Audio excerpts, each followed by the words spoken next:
Jinnah of Pakistan by Stanley Wolpert. Chapter 10, London, 1930 to 1933. Jinnah had sailed aboard the P&O Viceroy of India, leaving Bombay on 4th October 1930.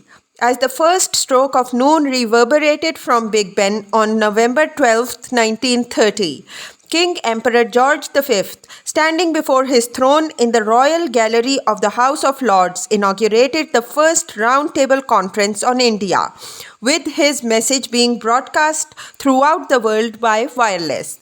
Rays of morning sun filtered through the high stained glass windows of that cathedral-like hall, filled with the 58 well-dressed delegates from British India, among whom stood Jinnah, the Aga Khan, Sapru, Jayakar, and 16 representatives of the Indian states, including Patiala and Baroda, Bhopal and Alwar, in his vivid green turban, plus a phalanx of officials led by the Prime Minister MacDonald, Mr. Benn, and Lord Sankey, the Chancellor of the Lords.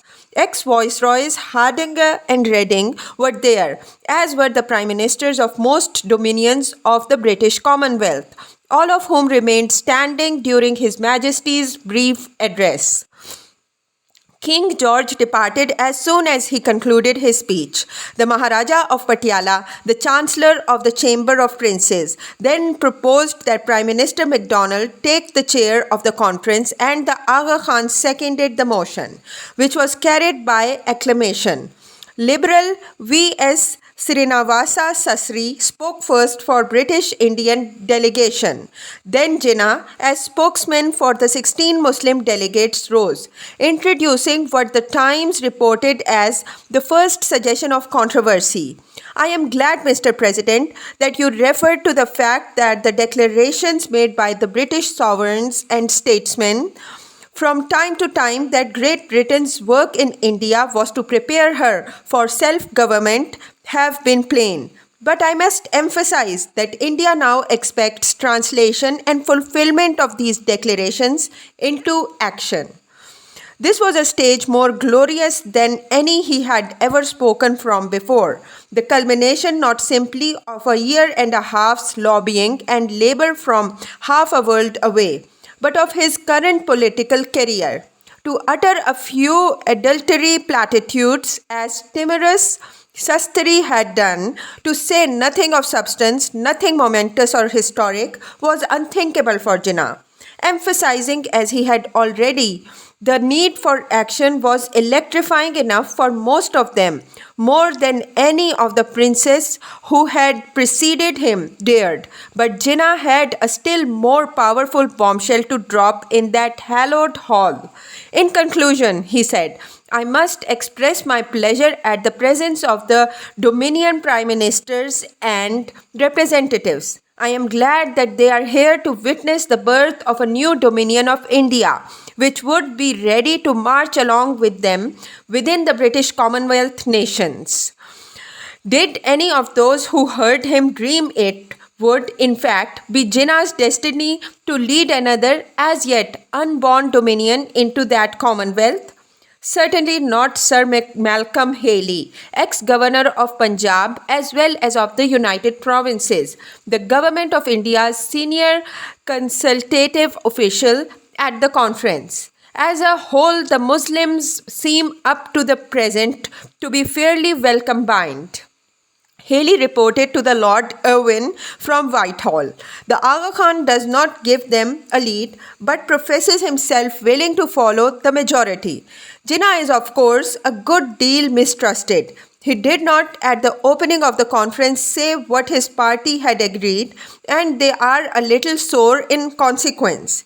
He declined to give the conference secretariat a copy of his speech in advance, as all the others had done. But then Jinnah, of course, was always the perfect little bounder and as slippery as the eels which his forefathers purveyed in Bombay market. The conference reconvened in St. James's Palace on the afternoon of Monday, November 17th. The night before, Jinnah, Shafi and the Aga Khan had met with Sapru, Talwad, Jayakar and Dr. B.S. Moonji, Nagpur's president of the Hindu Mahasabha, in the Nawab of Bhopal's London residence on the Upper Brook Street. They had achieved a surface harmony, as the Aga Khan put it, but underneath there were deep and difficult rifts of sentiment and of outlook, whose effect was bound to be felt. Nothing had changed. Jinnah and most of the Muslims wanted all of his 14 points, but only half of which Sapru and Setalwad were ready to concede, and none of which Jayakar or Munji would fully accept. As Jinnah feared, the conference proved much too large. There was time only for 3 addresses to the first session, 6 on the next day and 4 on the third. Those speeches were so prolix, redundant, and rhetorical that future statements were strictly limited by the chair to no more than 10 minutes, for it soon became obvious to everyone that precious time was being frittered away listening to oft-repeated arguments, while the magic moment of the world interest and attention was being wasted. Virtually all the Indian speeches, however, echoed a single theme. The whole future was at stake. The time has long since passed by when India could be told to hold its soul in patience, as Sapru put it. And speaking for the princess, the Gaikwar of Baroda was even more forthright. Even Sir Muhammad Shafi warned against further tardy measures, but Lord Peel, 1867 to 1937, former Secretary of State for India under Baldwin's Tory government from 1922 to 1924, who led the Conservative Party's delegation, ignored all the appeals, urgent, impassioned, and quite accurate though they proved to be, arguing for implementation of the timid Simon Commission proposals. Jinnah spoke for only 10 minutes on November 20th, but addressed himself directly to Lord Peel, insisting that the Simon Commission's report was dead. He spelled out in his brief address, moreover, what was later to become his strategy for achieving Pakistan. Evelyn Wrench subsequently reported that when he asked Jinnah when he first got the vision of Pakistan, he told me it was in 1930, but there is no evidence that he seriously contemplated leading the struggle toward its attainment as yet. 2 points he made at the round table in November 1930, however, offer important insights into his strategic thinking on the subject. I have no hesitation in conceding this proposition that you, Great Britain, have a great interest in India, both commercial and political, and therefore you are a party, if I may say so, gravely interested in the future constitution of India.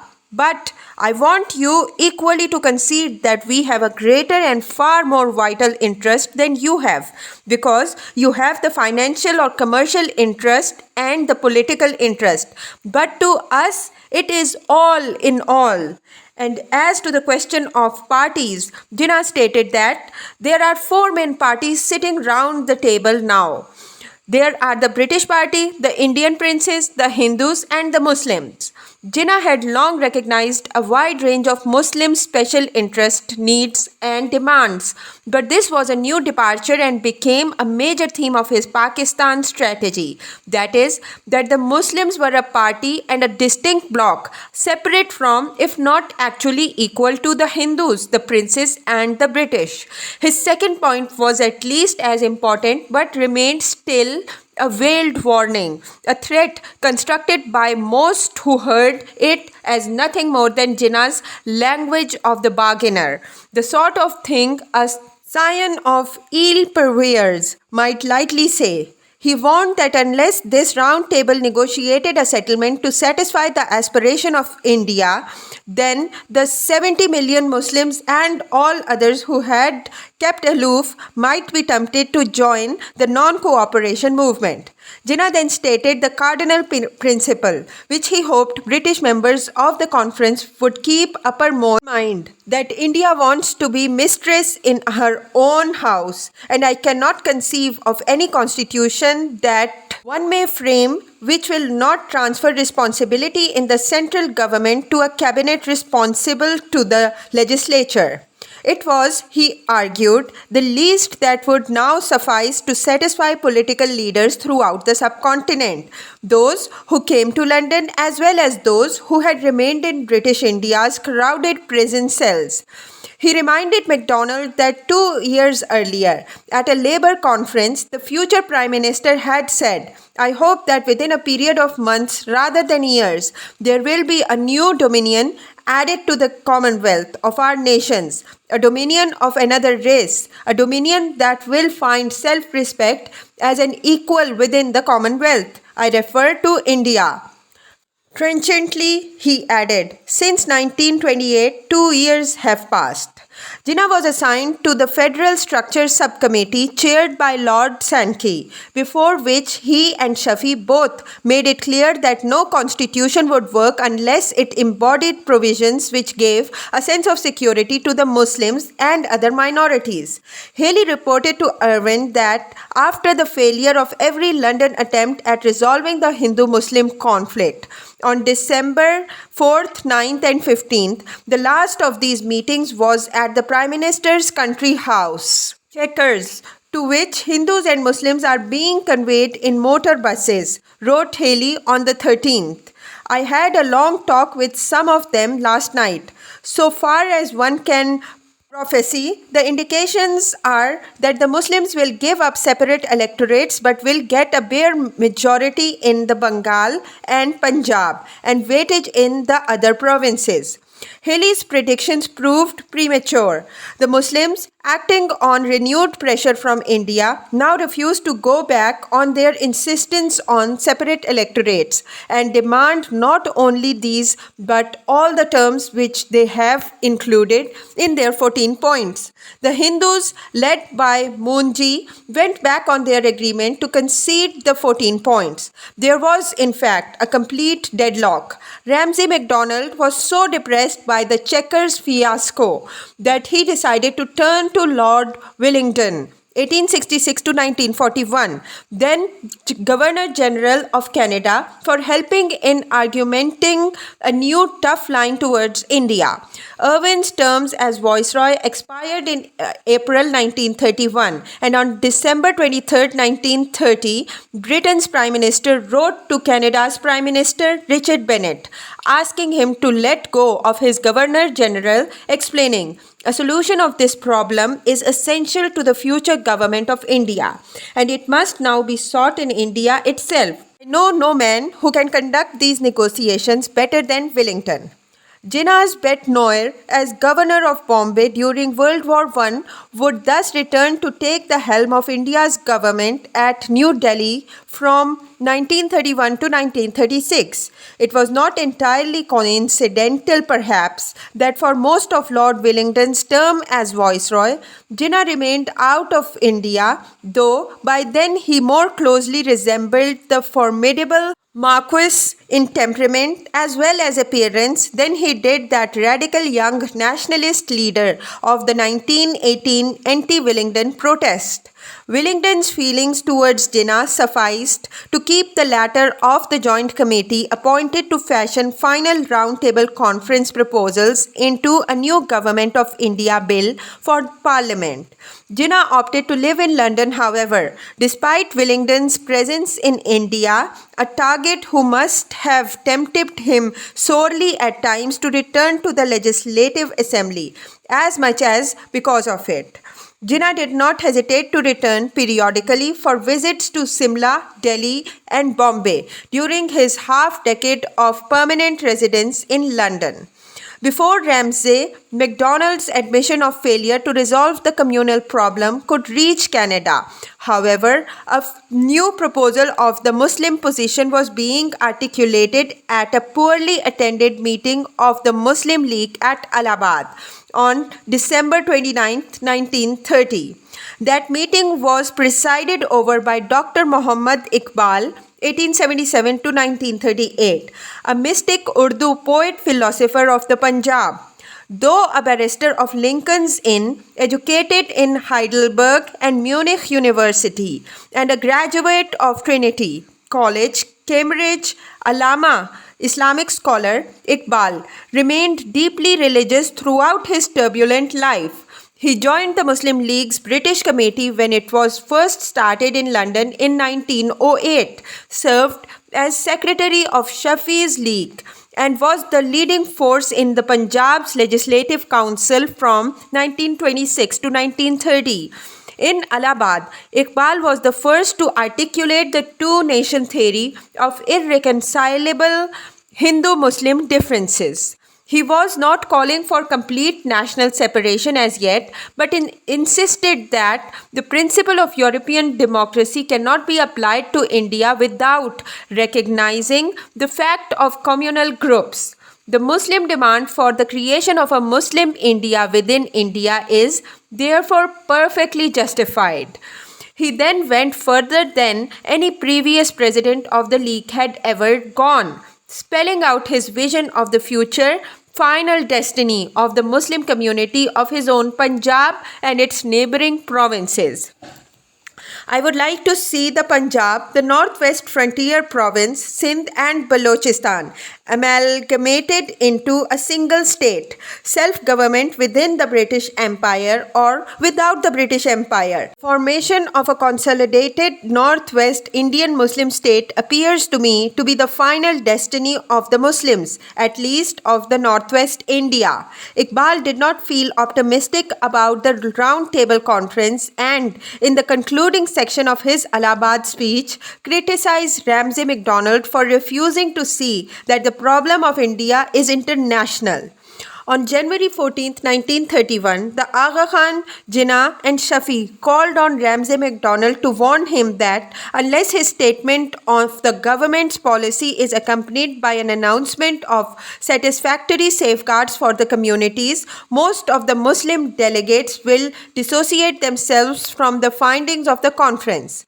Kanji Dwarkadas reported that Ramsay MacDonald tried by this time to win greater cooperation from Jinnah during the conference by casually remarking to him in the course of conversation that, in view of the forthcoming changes in India, the British government would be looking for a distinguished Indians for appointment as provincial governors. The obvious implication of this suggestion was that Jinnah would have an excellent chance if he proved to be a good boy.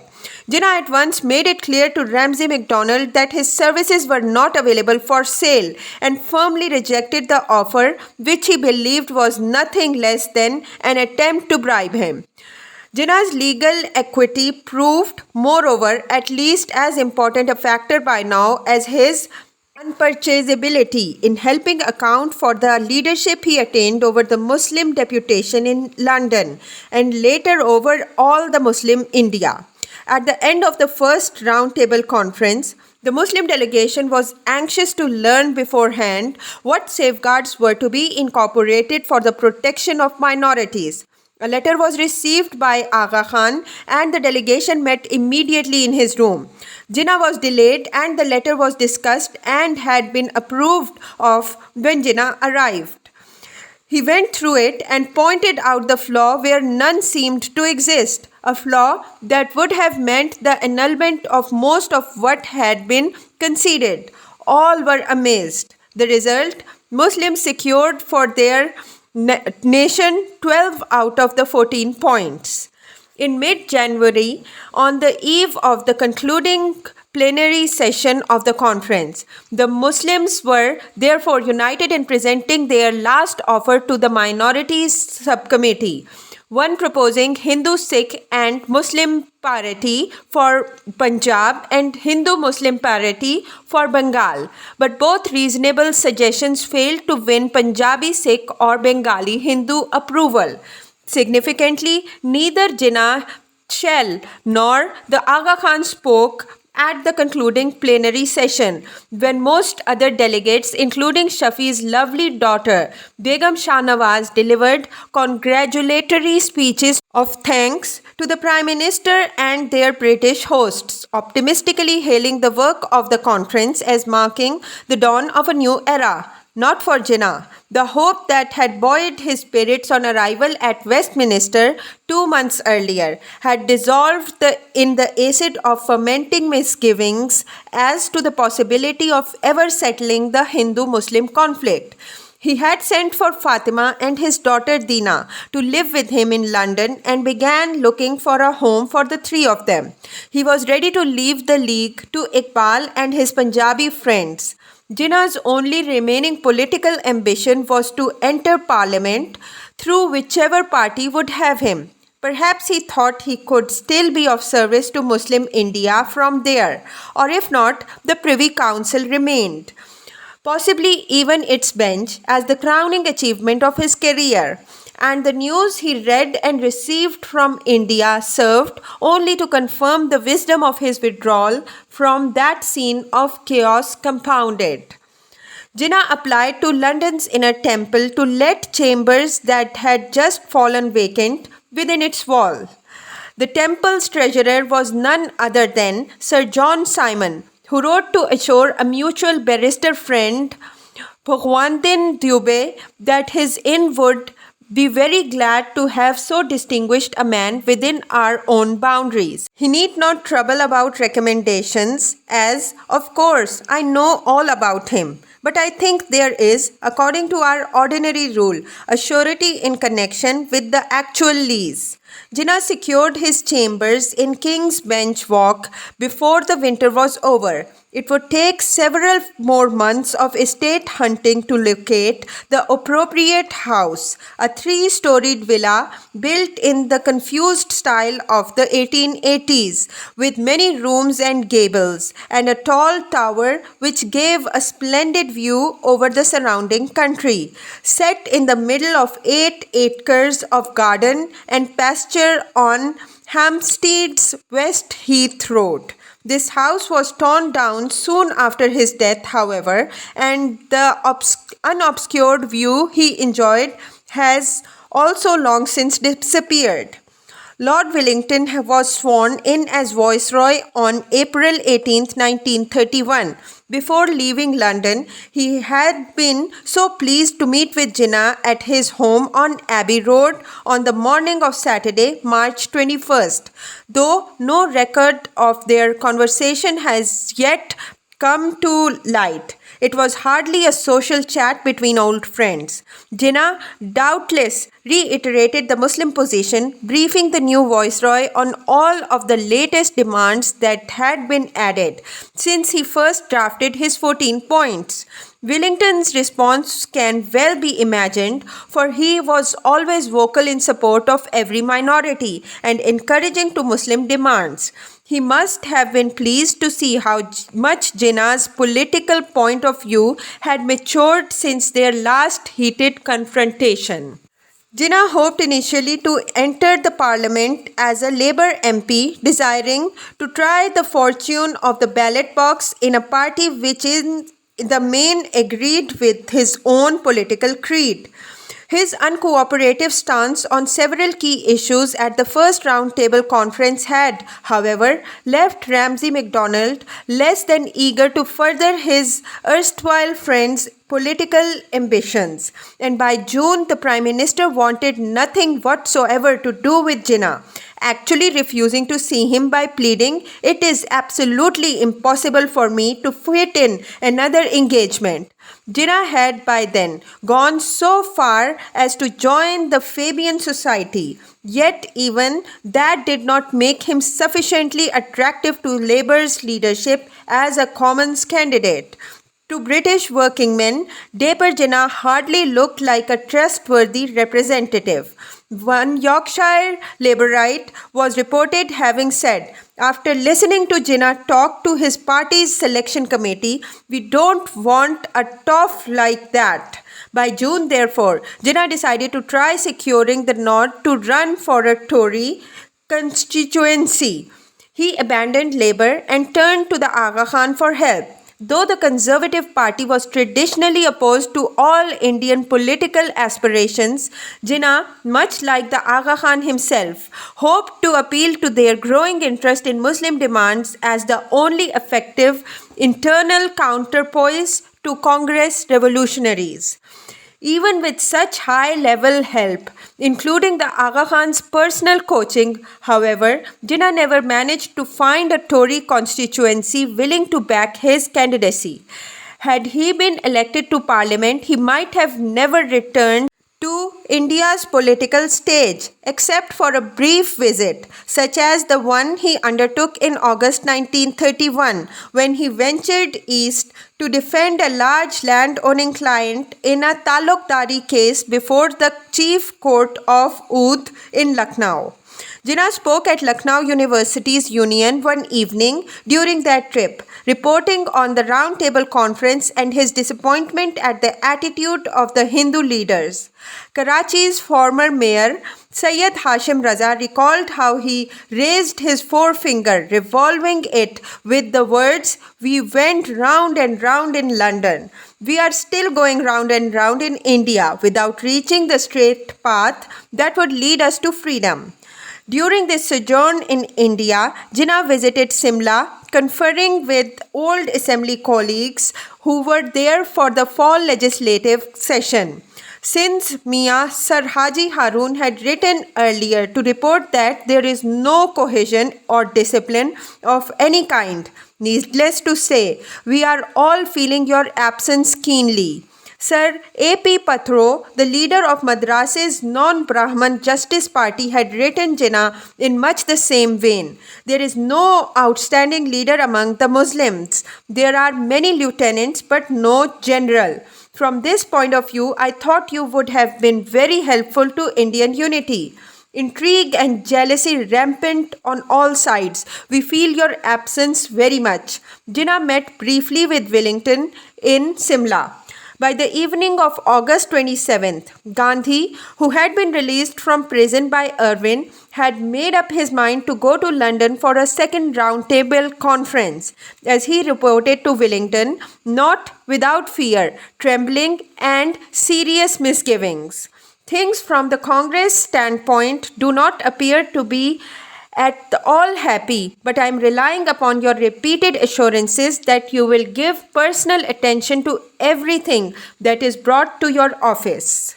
Wellington sent his blessings and all good wishes, informing Gandhi, "You can entirely rely upon my assurance to you." To Ramsay MacDonald, the Viceroy had recently written of Gandhi, "He is a curious little devil, always working for an advantage. In all his actions, I see the mania predominating over the saint." Gandhi embarked for London as sole representative of the Congress. Jawaharlal wanted to accompany him, and many friends urged Gandhi to take Nehru along, but the Mahatma refused to allow any of his colleagues to share his London limelight.